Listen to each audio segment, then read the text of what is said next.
Hello. Welcome back ulit sa ating YouTube channel. Ngayon, nandito tayo sa may Parkstone dito sa Kalubkob. At ngayon, pag-uusapan natin, bakit may kuryente na, galing sa Meralco itong mga bahay na to. Yung mga beneficiary ay hindi pa rin ma-relocate dito sa mga possible na maging bahay nila. Ano kaya ang problema? Katulad nito, so bukas na ito, at ayun na nga, ano sa palagay niyo yung problem? Bakit hindi pa kayo ma-relocate dito sa mga pabahay dito sa Naik, Cavite? Ano sa tingin nyo? So doon sa mga possible na mga beneficiary, ayan, kompleto na naman halos may kuryente na galing sa Meralco. Yung tubig, itatap na lang yan dito, parang hindi naman na ganun kakomplikado na magkaroon kayo ng tubig kasi nakaabang na yan dito sa mga paligid ng bahay nito dito sa harapan. So ayun So ang kulang na lang talaga dito ay titira na lang yung mga beneficiary, yung mga possible beneficiary. The rest, may kuryente na, yun na. Itatap na lang talaga yan. Yung iba naman nakatap na. Yung iba naman na yun nakaabang lang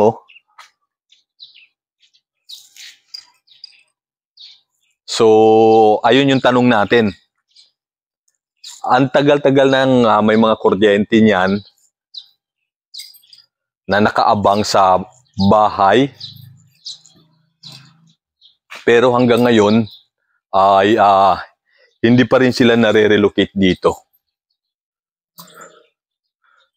At yun na nga nangyayari sa mga kabayan. Napupuno na ng mga damo.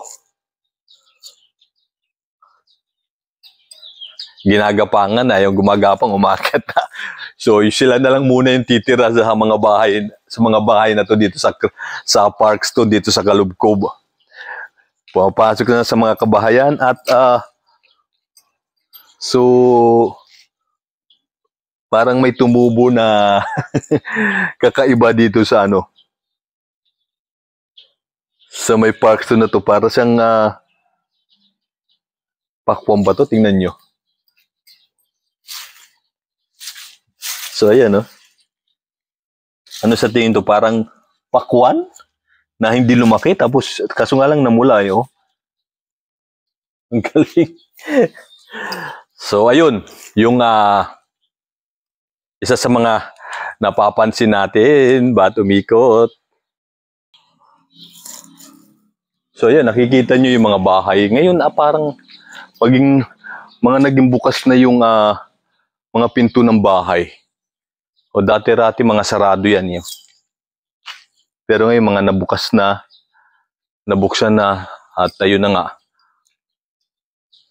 Sila na lang muna yung papasok at titira sa mga bakanting bahay na to. So yun na, natutuklap yung pintura. Ayun tingnan nyo. Pasukin natin itong isang bahay na to.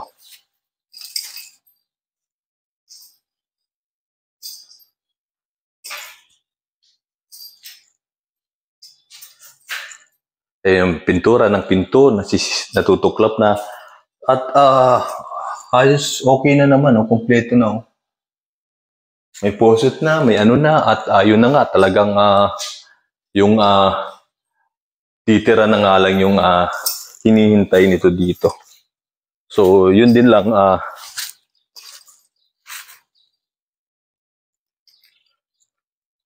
So, halos lahat may mga kuryente na. Meron naman mga nalilipat pa ilan-ilan, pero sa dami ng bahay na to, well, ayun, natitingga lang sila.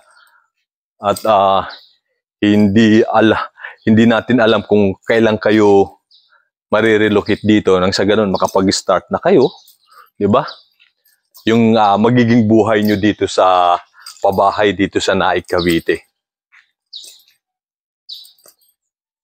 Ayan yung lugar. Karamihan ng mga bahay dito. Mga bukas na yung mga pinto. No? Ayan, pati sa kabila rin. Para mga pinambuksan na rin nila. At ayun, paunti-unti may mga may mga nasisira na rin talaga. Hindi talaga naiiwasan. Katulad nito, tanggal na yung jealousy nung bahay. At ayun lang yung isa sa mga tanong natin, bakit nga ba hindi pa nare-relocate yung possible na beneficiary ng mga pabahay na to, since na halos kumpleto na naman yung bahay na to. So may kuryente na, tubig, napakabilis na lang na tubig na to. At ayun na nga yan, nakaabag na yan. At saka ito na yung ng tubig, pinaka-hose, pinaka-main line. So itatap papunta doon yan sa connection papunta sa loob ng bahay. At yun, makikita nyo, may mga kuryente na ng Meralco. So halos lahat, sa 100% na wala pang bahay, halos lahat may mga kuryente na galing sa Meralco. Okay? So ayun lang yung isa sa mga tanong natin, no? Kailan ba kayo malilipat o marirelocate na dito sa mga pabahay na to? Ayun na nga, at may mga kuryente naman kayo, either ayaw nyo bang lumipat dito or may gagawin pa natin, ano ba yung problem talaga at hindi pa kayo ma-relocate sa mga pabahay na to. Kasi sayang din yung mga bahay yan, pinapasok na ng mga damo, and then ayun siyempre parang nasisira din sila paunti-unti na walang tao, na walang nagmi-maintain, no? Katulad dun sa St. Mary Magdalene, ayos na yung magaganda na yung mga bahay doon. Pero nga dahil walang tao at napakarami ng residente, ayun, paunti-unting nasisira. Naubos na yung mga jealousy.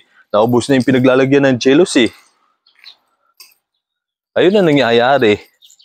So yun, katulad nito. Buti nga dito sa Parkstone, dito sa Kalubkob, dahil kahit ang dami ng mga residente dito, hindi nila talagang ina-exploit o pinag-aanuhan yung mga bahay na wala pang tao. Kahit pa paano masasabi kong mas well-maintained pa rin yung mga bahay dito sa Parkstone, sa Kalubkob, kung i-compare natin sa may Malainin Bago sa St. Mary Magdalene. Same na same ho sila yung kulay, pero magkaiba lang yung pangalan ng subdivision. Ito ay Parkstone, kung saan tayo ngayon nandito, kung saan tayo nagkikwentuhan. At yung kabila naman ay St. Mary Magdalene.